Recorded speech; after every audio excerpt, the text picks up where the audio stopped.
하나님의 선물이 여러분에게 충만하기를 축원합니다. 네. 이스라엘 나라는 둘로 나뉘어진 역사가 있습니다. 그래서 북쪽 이스라엘 왕족, 남쪽은 유다 왕족 이렇게 나뉘어지게 되는데, 북쪽 이스라엘 왕조가 하나님 앞에 범죄해서 BC 722년에 아시리아 나라에 망하게 됩니다. 그래서 포로로 잡혀가게 되죠. 그런데 북쪽이 망하는 걸 보면서도 남쪽 유다 나라가 여전히 하나님 앞에 범죄를 하게 되고, 그러므로 인해서 BC 606년부터 남쪽 유다는 바벨로니아에 포로되어 가기 시작합니다. 물론 유다 나라가 완전히 망하게 되는 때는 BC 587년이 되는 것이죠.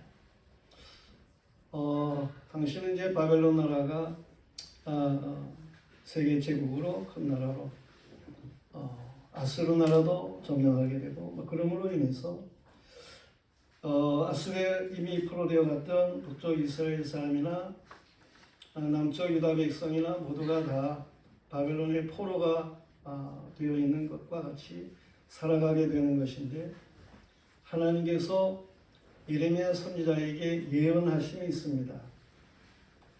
이 백성이 포로되어 가도 70년 만에 다시 돌아오겠다라고 그렇게 하나님이 예레미야에게 말씀을 담아주셨어요. 그런데 그 말씀과 같이 하나님께서는 바사, 성경에서는 바사 그렇게 말을 하고 있는데 페르시아입니다. 세계사적으로 동일한 이야기인 거예요. 발음상 그렇지.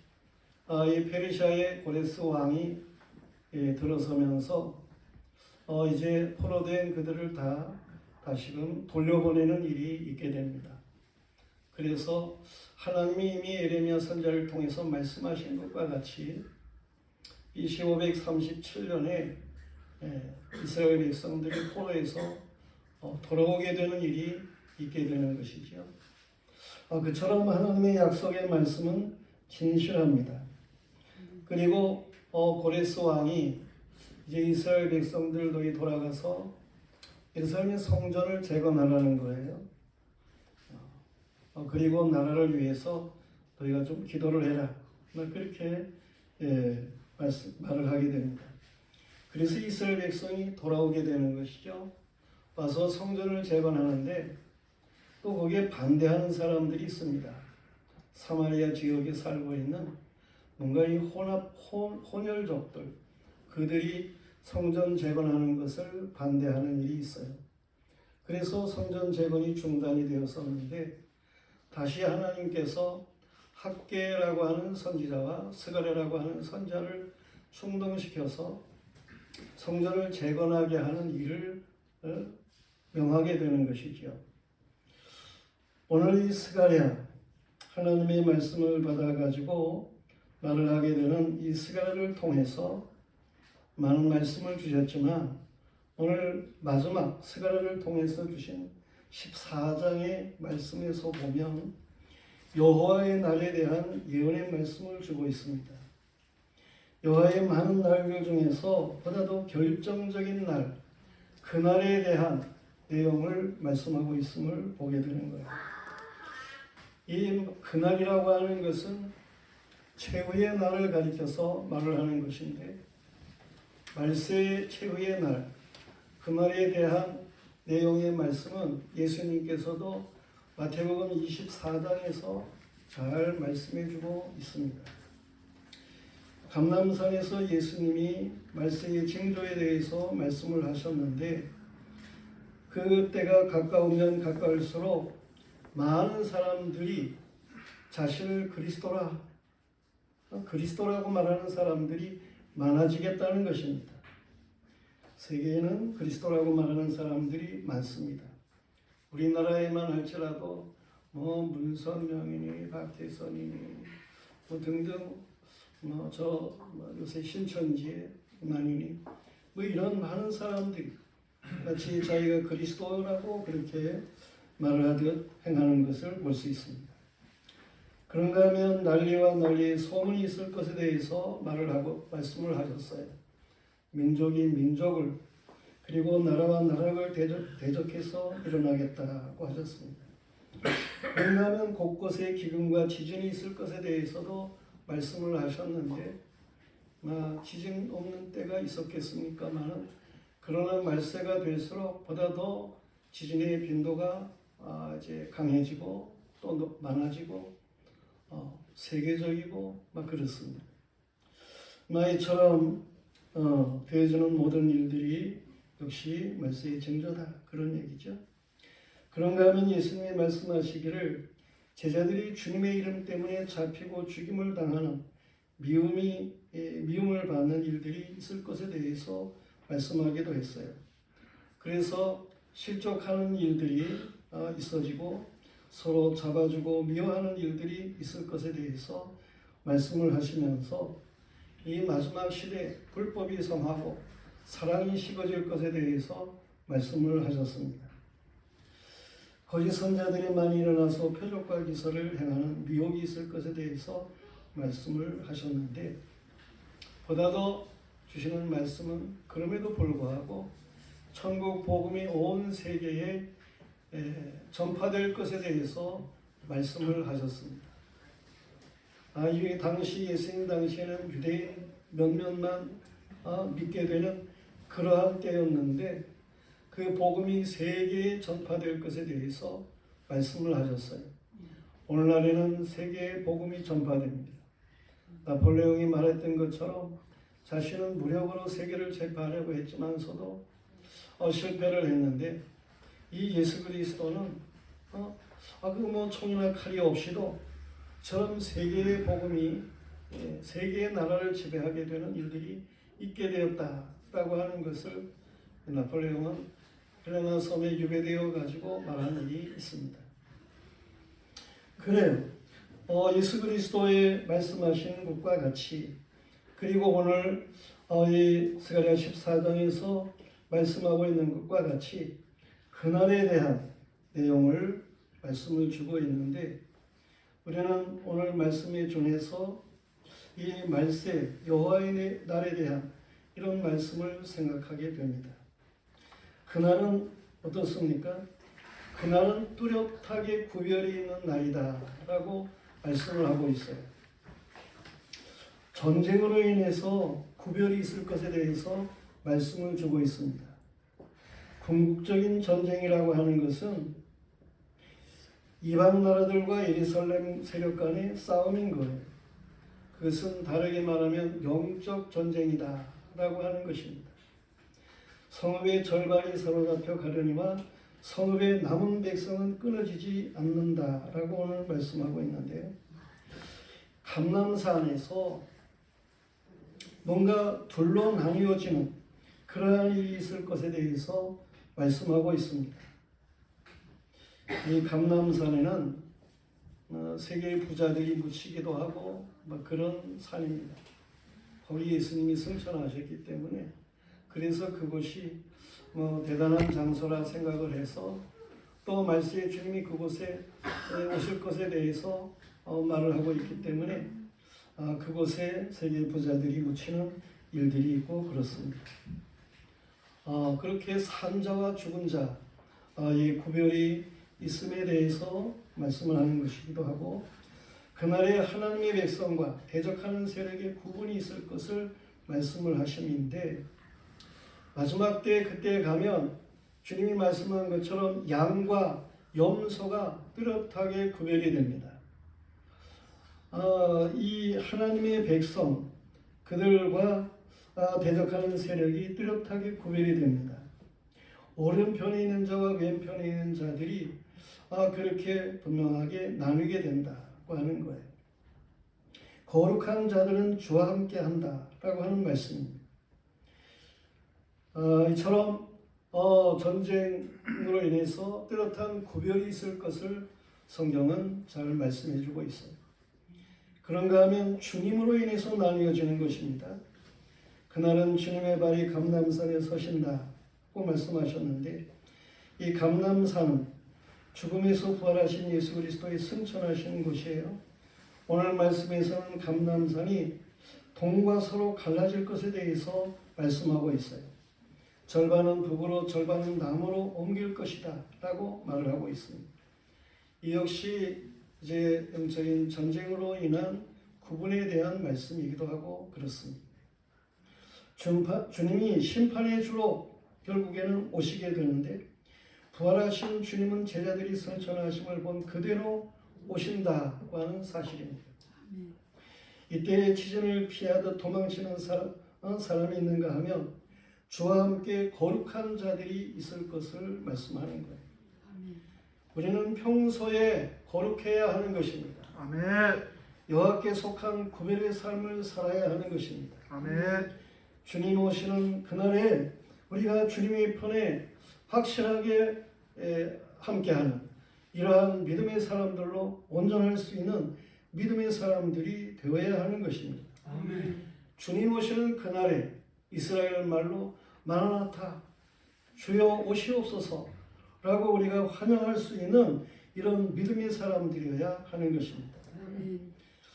그날에는 어둠과 빛으로 인해서 나누게 됩니다. 죄악으로 인하여 심각한 어둠이 있게 됩니다. 태양이 없어서 어둠이 아니에요. 죄악으로 인한 어둠이다 라고 하는 거예요. 진리를 모르면 소경인 것입니다. 예수 그리스도 그는 참 빛으로 우리에게 오셨는데 참 빛이라고 하는 말은 모든 것을 밝히 알게 하시는 분으로 오셨다라고 하는 말씀인 것입니다. 진리로 오셨다는 말씀인 거예요. 생명의 주로 오셨다는 말씀인 것입니다. 예수님께서는 소경을 눈에 뭐 이렇게 진흙을 바르고 너 저 실로암에 가서 씻어라 그렇게 말씀을 하셨어요. 이 소경이 실로암에 가서 씻었더니 눈이 열렸어요. 보게 되었어요. 이러한 이적을 예수님께서 행하셨는데 그것은 실로암이다. 실로라고 하는 말이 보냄을 받은 자라고 하는 그런 의미가 있는 셈이기 때문에 그렇습니다. 히스기야 때에 기온샘에서부터 굉장히 아수르가 쳐들어왔을 때인데 그 물을 아수르 사람들에게 주지 않기 위해서 기온샘에서부터 이 성궁 안으로 땅속에 불을 뚫어가지고 그리고 물을 이렇게 보내게 한 거예요. 그래가지고 성 안에 있는 물이 그게 실로암인데 이 보냄을 받았다라고 하는 그러한 의미의 셈인데 그곳에 가서 눈을 씻으라는 거예요. 그래가지고 그 속에 깨끗함을 얻었어요. 이것은 보냄을 받으시니 아버지께로부터 보내심을 받으시니 예수 그리스도 그에게로 돌아가게 될 때에 영적인 눈이 활짝 열리게 될 것을 보이시기 위한 그런 예수님의 이적이셨다라고 하는 사실입니다. 우리는 저런 예수 그리스도 안에서 밝히 모든 것을 볼 수 있어야 돼요. 보지 못하면 어둠인 거예요. 이처럼 하나님께서는 그날에 뚜렷한 구별을 있게 하실 것에 대해서 말씀을 하셨습니다. 하나님은 나누기를 좋아하시는 분 같이 그렇게 창조 때부터 벌써 나눔이 있어요. 빛이 있어라 그래가지고는 빛과 어둠을 나누신 분이셔요. 궁창이 있게 하고 위의 물과 아랫 물로 나누게 하신 분이셨어요. 또한 셋째 날에는 이 물은 한 곳으로 모이고 묻이 드러나라 그래가지고 땅이 용기되는 그러한 일이 있게 하시는 하나님이셔요. 묻과 물을 나누셨지요. 그렇게 나누기로 행하시는 분 하나님을 우리는 거룩하신 분 그렇게 말하게 됩니다. 이 거룩이라고 하는 말이 이스라엘 말로는 카도시 그렇게 말을 하게 되는데 그것이 거룩 이 거룩이라고 하는 의미는 나눈다라고 하는 그러한 의미가 근본적으로 동사적으로 있는 말인 것입니다. 우리는 하나님께서 이렇게 나누시는 분이신데 어떠한 편에 우리가 속해야 되나 하는 것을 분명하게 할 수 있어야 돼요. 성도들이요. 여호와의 날, 그날 구별하는 날인 것을 아시기를 바랍니다. 아멘. 여호와 하나님이 빛과 어둠을 나누십니다. 이미 말한 대로 오른편에 있는 자와 왼편에 있는 자를 나누시는 거예요. 오른편에 있는 자들이라고 하는 것은 예수 그리스도 안에 믿음을 가진 자요, 바르게 사는 자, 하나님의 의를 세우며 살아가는 사람들을 가리켜 말하는 것입니다. 우리는 그날에 이 오른편에, 양의 편에, 참으로 빛의 이 편에 말이에요. 있을 수 있는 이러한 믿음의 삶을 바르게 감당할 수 있어야 되겠습니다. 아멘. 그런가 하면 그날에 내릴 재앙이 심각하다라고 하는 것을 오늘 성경은 말씀을 하고 있습니다. 그날에는요, 전쟁의 포화가 심각해요. 폭탄의 투하로 부서지고 불이 타서 검은 연기가 하늘을 어둡게 하는 날이다 라고 하는 거예요.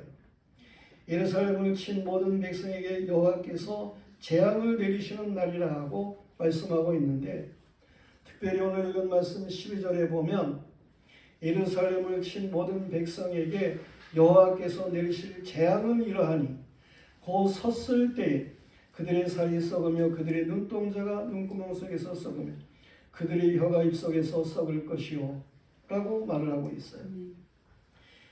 이러한 현상은 핵 전쟁이 아니고는 있을 수가 없는 겁니다. 핵의 전쟁에 대한 그러한 내용들을 잘 말해주고 있는 일이다, 그런 얘기예요. 이전에 히로시마의 원자 폭탄이 투하됐을 때의 현상이 이러한 모습이었다라고 하는 거예요. 우리 시대에도 체르노빌 원전이 폭발한 일이 있었는데 그때 그 주변에 있었던 현상이 바로 이러한 현상이었습니다.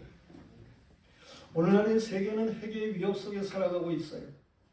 저 약한 우크라이나가 그 러시아의 핵 원전을 위협하는 그런 일들이 있게도 되고, 또 뭐 러시아도 서방을 향해서 핵의 위협을 말하는 이러한 일들이 있기도 하고 그렇습니다. 북한이 남한과 미국을 핵으로 위협하는 일들이 있고 그렇습니다. 지구촌에는 오늘날의 지구를 40번도 다 멸망시킬 수 있는, 40번 이상을 멸망시킬 수 있는 그러한 화력이, 원자폭탄과 같은 이런 화력이 무기로 존재하고 있는 거예요. 우리는 여호와의 말씀에 경성해야 하는 것입니다. 그날에는 사람들이 크게 요란합니다. 피난 노래나 두려워하며 피차 손을 잡고 아우성을 친다 그랬어. 이스라엘 요람 때에는 아람 나라의 침략으로 먹을 것이 없어서 자녀를 젖먹는 일까지 있었음을 열왕기 6장에 말씀하고 있는데, 그런 심각한 일들의 전쟁을 생각하게 하는 그런 말씀이기도 합니다. 물론 여호와 하나님께서는 엘사 선지자의 예언대로 이 이스라엘을 침략하는 그러한 세력들, 그들을 물리치고 저들이 가지고 왔던 모든 군수물자를 이제 이스라엘이 다 가져오게 하는 그러한 역사적인 사실을 열왕기하서 7장에서 말씀하고 있기도 한 것입니다. 성경은 전쟁사를 많이 말씀을 하고 있는데, 그렇게 영적인 전쟁에 대한 내용들을 많이 말씀하고 있는 거예요. 그러나 모든 전쟁 가운데 하나님께서는 하나님의 백성들에게 전화위복되게 하는 역사를 가져오셨어요. 하나님은 이기게 하시는 역사로 하나님의 백성들을, 소수이지만 말이에요, 이기게 하시는 역사로 하나님이 모든 일을 행하셨음을 말해주고 있는 것입니다. 아멘. 사사기서에서 보여주는 것처럼 미디안의 300명의 군사로, 이스라엘의 300명의 군사, 기돈의 300명의 군사라 그렇게 말할 수 있죠. 이 300명의 군사로 미디안의 저 모래알과 같이 많은 그런 세력의 군대를 물리치는 이런 놀라운 역사가 있었음에 대해서도 말씀을 하고 있는 것입니다. 그 외에도 많은 내용들을 말씀하고 있는데 그것은 궁극적인 승리가 하나님의 백성에게 있다라고 하는 사실을 보여주는 말씀이에요. 아멘. 마지막 때에도 마찬가지예요. 궁극적인 승리는 하나님의 역사를 주재하시기 때문에 하나님의 백성의 영적인 승리로 끝나게 된다는 사실입니다. 아멘. 우리는 이 요란스러운 세상의 지구촌에 살아가고 있으면서 언제든지 하나님 편에, 이 정의의 편에 말이에요. 하나님을 온전히 섬기는 이 빛의 편에 바르게 살아갈 수 있는 믿음의 사람들이어야 하는 것입니다. 아멘. 오늘 말씀에서 세 번째로는 초막절을 지키는 일에 대해서 말씀을 하고 있어요. 이 초막절이라고 하는 것이 뭡니까? 하나님께서 아브라함, 이스라엘의 믿음의 족장이죠. 아브라함, 그리고 그 다음에 이삭, 그 다음에 야곱, 그리고 이 야곱을 통한 12아들을 통해서 이루어진 이스라엘 백성, 저들에게 약속하신 말씀이 있어요. 그 약속의 말씀은 이 가나안 땅, 이 땅을 너와 너희 자손에게 주겠다라고 하는 그런 약속이셨습니다. 그런데 하나님의 약속의 말씀과 같이 아브라함에게 하나님께서 말씀하실 때 너희가 400여 년 동안 이방이 객이 되겠다 그렇게 말씀을 하셨는데 그대로 말씀하신 그대로 아브라함 때부터 야곱이 애굽으로 내려갈 때까지 215년, 그리고 야곱이 12아들을 데리고 애굽에 내려가 가지고 출애굽할 때까지 215년, 그래서 도합 430년 동안 이방의 객이 되는 일들이 있었습니다. 하나님은 믿음의 족장들에게 말씀하시기를 그 가나안 땅을 너희에게 주겠다라고 말씀을 하셔서 그 약속을 지키시는 거예요. 종살이하던 이스라엘 백성을 애굽에서 이끌어내시잖아요. 저들이 무슨 무력이 있어가지고 세력이 강해서 그 종의 위치에서 해방이 되는 겁니까? 여호와 하나님께서 10가지의 재앙으로 애굽의 부흥으로 인해 가지고 모세의 말대로만 하나님이 모세에게 말을 담아주시고 모세가 말한 대로 애굽의 10가지의 재앙이 임함에 바로가 놀래가지고 애굽 사람이 놀래서 그래서 이스라엘 백성을 쫓아낸 거 아니에요? 그리고 하나님께서 그 홍해를 가르고 이스라엘 백성을 건너게 하고 말. 광야에 40년 생활을 지나 요단강을 건너서 하나님이 약속하신 대로 가나안 땅을 점령해 그 땅을 소유하게 된 거예요. 초막절이라고 하는 것은 하나님이 약속하신 대로 가나안 땅에 들어간 이스라엘 백성들이 거기서 많은 것들을 얻게 되는 거예요. 마치 청교도들이 미국에 건너가 가지고 거기서 농사를 지어 가지고 첫 해에 얻은 수확의 모든 것들을 하나님 앞에 감사하면서 지켰던 이 추수감사절과 같이 이스라엘 백성들은 하나님이 주신 땅에서 얻은 식물을 가지고 하나님 앞에 감사하는 그런 절기를 지키게 되는데 그 절기가 초막절이라고 하는 절기예요. 왜 초막절입니까? 하나님이 이스라엘 백성을 이끌 때 광야에서 초막에 이스라엘 백성이 살았거든요. 풀, 나무, 가지 이런 걸로다가 그냥 어설프게 해놓고 그 아래서 살고 그랬던 거예요. 가나안 땅에서 집을 짓고 살고 풍성한 농작물을 얻고 살아가면서 그때를 회상하면서 하나님이 우리에게 이처럼 엄청난 복을 주셨다라고 하는 것을 감사하면서 지키는 절기가 초막절 절기라고 하는 사실입니다. 오늘 마지막 날 그날에 대한 말씀을 하나님이 하시면서 승리한 백성들 그들이 지키게 되는 절기가 바로 초막절이다라고 하는 것을 말씀해 주고 있는 거예요.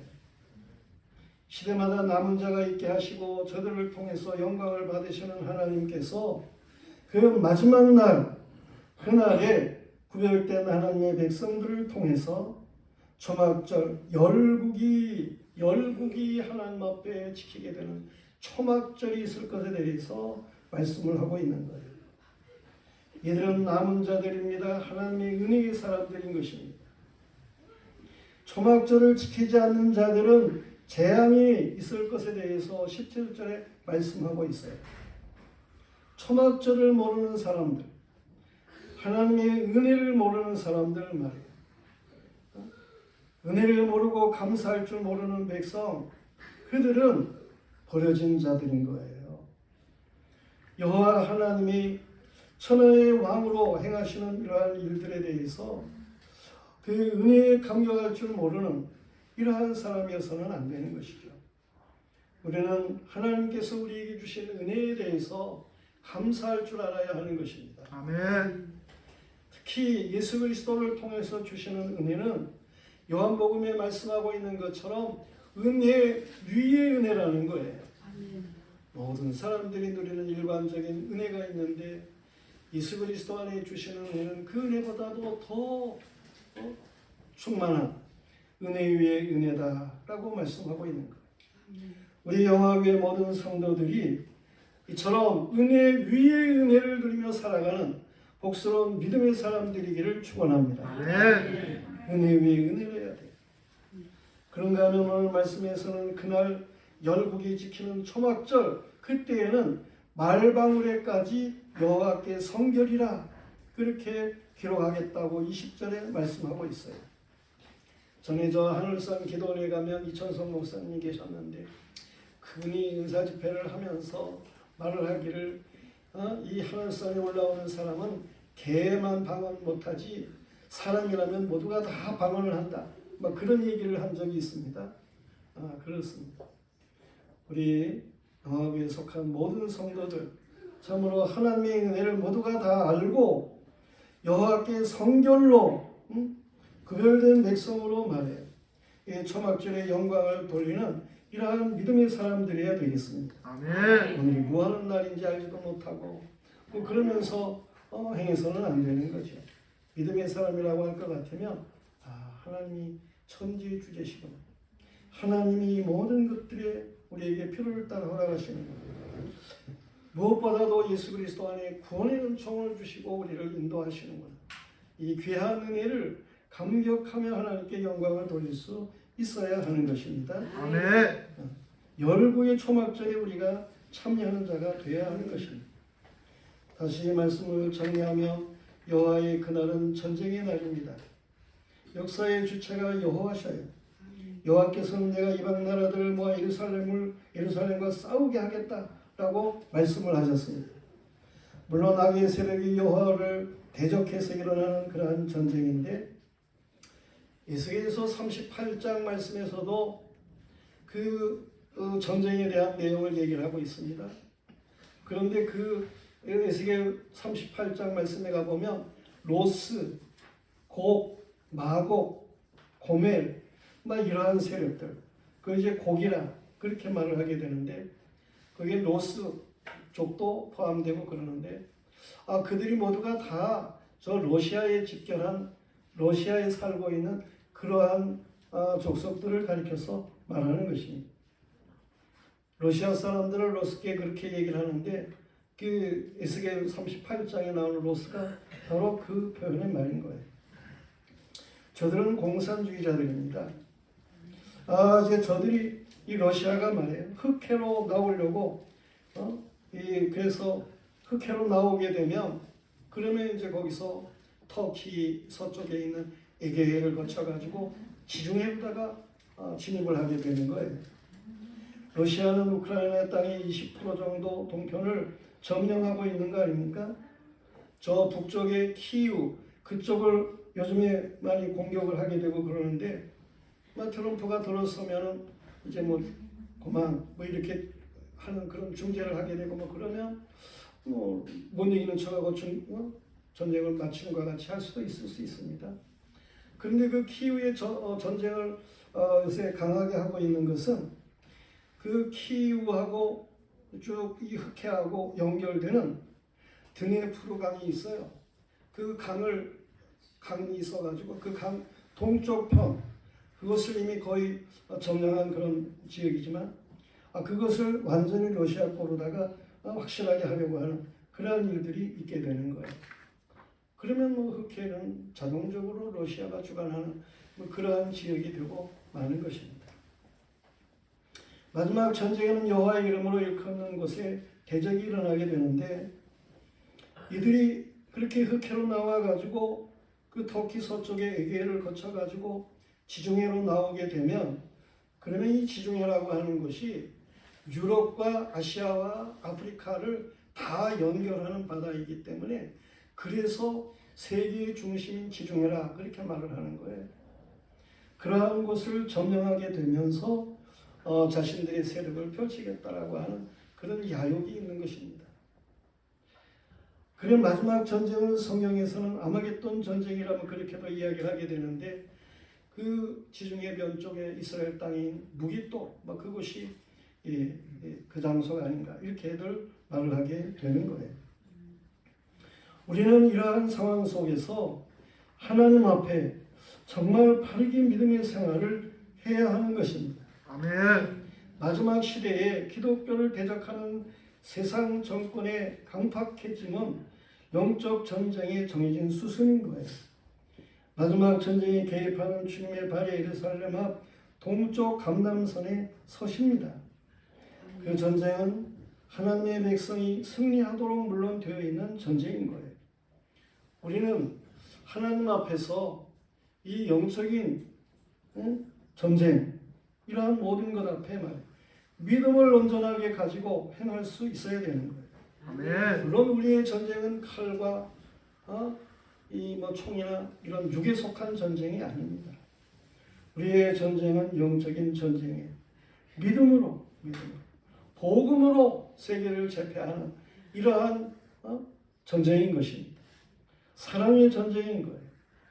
우리는 이 일을 바르게 감당해서 참으로 오늘 말씀이 주고 있는 것처럼 열국의 남은 자들이 하나님 앞에 지키는 이 초막절과 같은 그러한 일들이 있고 거기에 우리가 또한 주역이고 동참하고 이러한 사람들이어야 되겠다라고 하는 말씀인 것입니다. 추수감사절을 통해서 하나님이 주신 것 감사할 뿐만 아니라 이 시대를 바르게 분별하고 그리스도인으로서의 삶을 우리는 바르게 감당할 수 있는 믿음의 사람들이어야 되겠습니다. 아멘. 모두 다 주 안에서 복음을 들고 일어서는 이러한 믿음의 사람들이 되기를 주님의 이름으로 축원합니다. 아멘. 다 같이